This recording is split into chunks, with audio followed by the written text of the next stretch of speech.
ಇದು ಎಲ್ಲದಕ್ಕಿಂತ ಹೆಚ್ಚಾಗಿ ಒಂದು ವಿಚಾರ ಇದರಲ್ಲಿ ಏನಿದೆ ಅಂದರೆ, ಕನ್ನಡದ ಮಕ್ಕಳೆಲ್ಲ ಒಂದಾಗಿ ಬನ್ನಿ ಅನ್ನೋದು ಯಾವಾಗಲೂ ಜಿ.ಕೆ. ವೆಂಕಟೇಶ್ ಅವರು ಮಾಡಿದ್ದ ಹಾಡು. ಇವತ್ತು ಕನ್ನಡ ಚಿತ್ರರಂಗದಲ್ಲಿ ನಾವು ಎಲ್ಲ ಅಂದರೆ ಎಲ್ಲ ನಟರು, ನಿರ್ಮಾಪಕರು, ನಿರ್ದೇಶಕರೆಲ್ಲ ಕನ್ನಡದ ಮಕ್ಕಳಾಗಿರಬೇಕು, ಒಟ್ಟಿಗೆ ಇರಬೇಕು, ಯಾವುದೇ ಡಿಫ್ರೆನ್ಸ್ ಆಫ್ ಒಪಿನಿಯನ್ ಇರಬಾರ್ದು. ಯಾಕೆಂದರೆ ಇದೊಂದು ಸಮುದ್ರ. ನೀವು ಎಷ್ಟು ನೀರು ಕುಡಿತೀರ, ಒಂದು ಬಾಕ್ಸೇ ಕುಡಿಬೋದು, 2 ಬಾಕ್ಸೇ ಕುಡಿಬೋದು. ಇಷ್ಟು ಅಗಾಧವಾಗಿರಲಿ, ಯಾರು ಏನು ಬೇಕಾದ್ರೂ ಹಂಚ್ಕೊಂಡು ತೊಗೊಂಡೋಗ್ಬೋದು. ನಮ್ಮಲ್ಲೇ ಮನಸ್ತಾಪಗಳು ಇರಬಾರ್ದು. ಅದು ನನ್ನಿದೆ. ಯಾಕೆಂದರೆ ಮನಸ್ತಾಪಗಳಿದ್ದರೆ ಒಳ್ಳೆ ಪ್ರಾಜೆಕ್ಟ್ಗಳಾಗಲ್ಲ.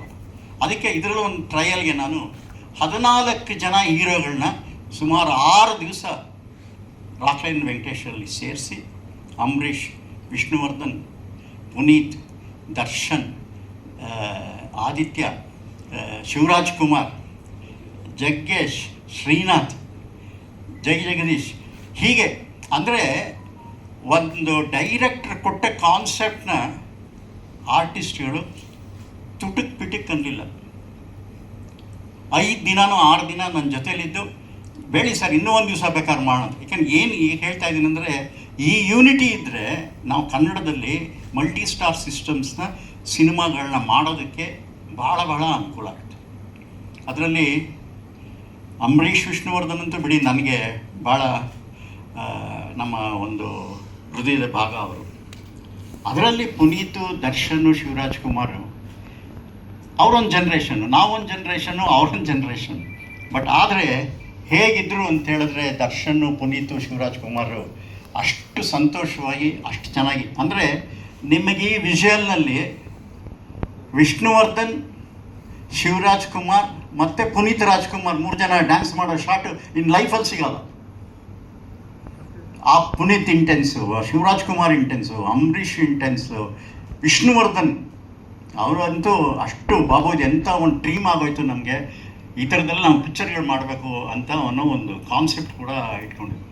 ಅದರಲ್ಲಿ ಎಲ್ಲರಿಗಿಂತ ದರ್ಶನ್ ಎಷ್ಟೇ ದೊಡ್ಡ ಆ್ಯಕ್ಟರ್ ಆಗಿದ್ದರು, ಅಷ್ಟು ಜನದ ಮಧ್ಯೆ ನಾನು ಇವತ್ತು ದೇವರಿಗೆ ಬೆಳಿಗ್ಗೆ ಪೂಜೆ ಮಾಡುವಾಗ ಕೇಳ್ಕೊಳ್ಳೋದು, ದರ್ಶನ್ಗೆ ಒಳ್ಳೆಯದಾಗಲಿ, ಬೇಗ ಹೊರಗಡೆ ಬರಲಿ. ಆಗುತ್ತೆ ಜೀವನದಲ್ಲಿ ಕೆಲವು ತಪ್ಪುಗಳು, ಕ್ಷಮೆ ಅನ್ನೋದು ಒಂದು ಇದ್ದೇ ಇದೆ. ಯಾಕೆಂದರೆ ಪ್ರತಿಯೊಬ್ಬರು ಏನೇ ತಪ್ಪು ಮಾಡಿದರೂ ಕ್ಷಮೆ ಮುಂದೆ ಇನ್ಯಾವುದೂ ಇಲ್ಲ.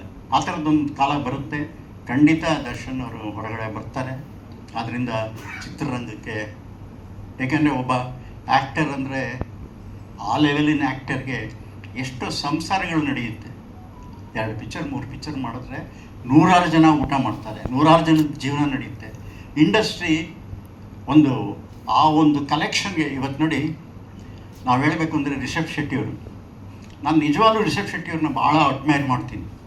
ಒಬ್ಬರು ಆ್ಯಕ್ಟರ್ ಆಗಿ, ಡೈರೆಕ್ಟರ್ ಆಗಿ ಒಂದು ಪಿಕ್ಚರ್ನ ತೊಗೊಂಡೋಗೋದು ಅಂದರೆ ಆ ಒಂದು ಲೋಕಲ್ ಕಥೆಯನ್ನು ತಗೊಂಡು, ಕತೆ ಎಷ್ಟು ಮುಖ್ಯ. ಮತ್ತು ರಿಷಬ್ ಶೆಟ್ಟಿಯವರು ಡೈರೆಕ್ಟ್ ಮಾಡಿ ಆ್ಯಕ್ಟ್ ಮಾಡಿದ್ದಾರೆ. ಸುಮ್ಮನಲ್ಲ 800 ಕೋಟಿ ರೂಪಾಯಿ ಬಿಸ್ನೆಸ್ ಮಾಡುತ್ತೆ ಅಂದರೆ, ನಿಜವಾಗ್ಲೂ ರಿಷಬ್ ಶೆಟ್ಟಿಯವ್ರಿಗೆ ಕನ್ನಡ ಚಿತ್ರರಂಗದ ಪರವಾಗಿ ನಾವು ಧನ್ಯವಾದಗಳು ಹೇಳ್ತಾ, ಅವರಿಗೆ ಮುಂದೆ ಬೆಸ್ಟ್ ಆಫ್ ಲಕ್ಕು ಕೂಡ ಹೇಳ್ತಾ, ಇನ್ನೂ ಒಳ್ಳೊಳ್ಳೆ ಚಿತ್ರಗಳು ಮಾಡಲಿ. ಏಕೆಂದರೆ ಈ ಫಿಲ್ಮ್ ಇಂಡಸ್ಟ್ರಿನಲ್ಲಿ 2 ಕೈ ಸೇರಿದ್ರೇ ಚಪ್ಪಾಳೆ ಆಗೋದು. ಬರೀ ಒಬ್ಬರೇ ಕೈ ಹಿಂಗಂತಿದ್ರೆ ಅದೇನೂ ಆಗೋದಿಲ್ಲ. ಅದರಿಂದ ದೊಡ್ಡ ಪ್ರಾಜೆಕ್ಟ್ಗಳು ಬರೋಕ್ಕೆ ನಾವು ಈ ಫ್ಯಾನ್ಸ್ ವಾರ್ ಅಂತೀವಿ, ಸುಮ್ಮನೆ ಕೆಲವು ಗಲಾಟೆಗಳೆಲ್ಲ ಇತ್ತೀಚೆಗೆ ನೀವು ಪತ್ರಿಕೆಗಳಲ್ಲಿ, ಯೂಟ್ಯೂಬಲ್ಲಿ ನೋಡಿರ್ಬೋದು. ನಾವು ಅದನ್ನೆಲ್ಲ ಮರೆತು ನಾವೆಲ್ಲ ಸೇರಿ ಕನ್ನಡ ಚಿತ್ರರಂಗಕ್ಕೆ ಒಂದು ಅತ್ಯುತ್ತಮವಾದ ಭವಿಷ್ಯ ಇದೆ. ಏಕೆಂದರೆ ಈಗಾಗಲೇ ತೋರಿಸ್ಬಿಟ್ಟಿದೆ ಒಂದು ಕನ್ನಡ ಚಿತ್ರ 800 ಕೋಟಿ ಮಾಡ್ಬೋದು ಅಂತ. ಸೊ ಎಲ್ಲ ಸೇರಿ ಮತ್ತೆ ಆ ಮಲ್ಟಿ ಸ್ಟಾರ್ ಸಿಸ್ಟಮ್ ಏನಿತ್ತು ಅದು ಬರಬೇಕು. ಬಂದರೆ ನಿರ್ಮಾಪಕರಿಗೆ, ನಿರ್ದೇಶಕರಿಗೂ ಒಂದು ಒಳ್ಳೆ ಧೈರ್ಯ ಬರುತ್ತೆ ದೊಡ್ಡ ಪಿಕ್ಚರ್ ಮಾಡೋದಕ್ಕೆ. ಹೀಗೆ ರಕ್ತ ಕಾಶ್ಮೀರನ ಮುಗಿಸಿದ್ದೀವಿ. ಸದ್ಯದಲ್ಲೇ ಸೆನ್ಸಾರ್ಗೆ ಹೋಗಿದೆ. ಸೆನ್ಸಾರಿಂದ ಬಂದ ತಕ್ಷಣ ಈ ವಾರದಲ್ಲಿ ಡೇಟು ಕೂಡ ಅನೌನ್ಸ್ ಮಾಡ್ತೀವಿ. ನಮ್ಮ ಕನ್ನಡ ಚಿತ್ರರಂಗ ಯಾವುದಕ್ಕೂ ಏನು ಕಡಿಮೆ ಇಲ್ಲ. ಈ ಒಂದು ಚಿತ್ರದಿಂದ ಈಗಾಗಲೇ ನನಗೆ ತಮಿಳಿಗೆ, ಹಿಂದಿಗೆ, ತೆಲುಗುಗೆಲ್ಲ ಡಬ್ಬಿಂಗು ಕೂಡ ಕೇಳ್ತಾ ಇದ್ದಾರೆ. ಯಾಕೆಂದರೆ ಕತೆ ಅಂಥದ್ದು ಈ ಕತೆ ಇದೆಯಲ್ಲ, ಟೆರರಿಸಮ್ ಮೇಲೆ 4-5 ಜನ ಮಕ್ಕಳು ಸೇರಿಕೊಂಡು ಹೇಗೆ ಪಾಕ್ ಆಕ್ಯುಪೈಡ್ ಕಾಶ್ಮೀರ್ಗೆ ಹೋಗಿ ಅಲ್ಲಿ ಹೀರೋ ಜೊತೆ ಸೇರಿಕೊಂಡು ಅದನ್ನು ಧ್ವಂಸ ಮಾಡಿ ಬರ್ತಾರೆ ಅನ್ನೋದೇ ಒಂದು ಥ್ರಿಲ್ಲಿಂಗ್ ಸಬ್ಜೆಕ್ಟು.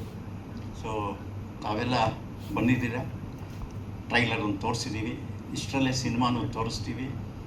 ನೀವು ಇಷ್ಟು ದಿವಸ ಕೊಟ್ಟಿದ್ದ ಸಪೋರ್ಟ್ಗಿಂತ ಈಗ ನನಗೊಂದು ಹೆಚ್ಚಿನ ಸಪೋರ್ಟ್ ನೀವೆಲ್ಲ ಕೊಡಬೇಕು. ಯಾಕಂದರೆ ನಾನು ಇನ್ನೂ ಸಿನಿಮಾಗಳು ಮಾಡಬೇಕು, ಇದು ತಾತನಂತ ಸಿನಿಮಾ ಮಾಡಬೇಕು, ಇನ್ನೂ 100 ಕೋಟಿ ಇದು ಮಾಡಬೇಕು, 200 ಕೋಟಿ ಇದು ಮಾಡಬೇಕು, ನೃಪತುಂಗ ಮಾಡಬೇಕು, ದುರ್ಗಾಸ್ತಮಾನ ಮಾಡಬೇಕು, ರಾಣಿ ಚೆನ್ನಭೈರಾದೇವಿ ಮಾಡಬೇಕು, ಈ ಥರದ್ದೆಲ್ಲ ಆಸೆಗಳು ಇನ್ನೂ ಇಟ್ಕೊಂಡಿದ್ದೀನಿ. ಈ ಆಸೆಗೆಲ್ಲ ನೀವು ನನ್ನ ಜೊತೆಯಲ್ಲಿದ್ದು ತಪ್ಪಿದ್ರೆ ತಿದ್ದಿಯಲ್ರಿ, ಏನು ಎರಡನೇ ಹೇಳ್ತಿಲ್ಲ, ನಾನು ಸ್ಪೋರ್ಟಿವ್ ಆಗಿ ತಗೋತೀನಿ. ಯಾಕಂದರೆ ತಪ್ಪು ಮಾಡೋದು ಮನುಷ್ಯನ ಸಹಜ.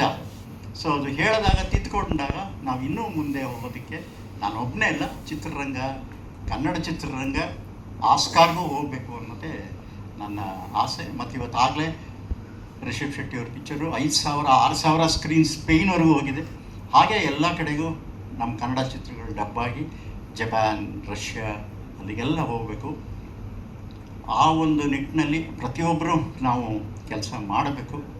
ಅದಕ್ಕೆ ನೀವೇ ಮೊದಲು ನಮ್ಮ ಪಿಕ್ಚರ್ನ ಏನಾದ್ರು ಇದ್ದರೆ ತೋರಿಸೋರು, ಮಾಧ್ಯಮದಿಂದನೇ ತೋರಿಸೋದು. ಆದ್ದರಿಂದ ಈ ಒಂದು ಸಂದರ್ಭದಲ್ಲಿ ತಾವೆಲ್ಲ ಬಂದಿದ್ದಕ್ಕೆ ಹಾಗೂ ನಮ್ಗೆ ಇಷ್ಟು ದಿವಸ ಸಹಕಾರ ಕೊಟ್ಟಿದ್ದೀರಾ, ಮುಂದೇನೂ ಇದೇ ಥರ ಸಹಕಾರ ಕೊಡಿ ಅಂತ ಹೇಳಿ ನಾನು 2 ಮಾತು ಮುಗಿಸ್ತೀನಿ. ಈಗ ನಮ್ಮ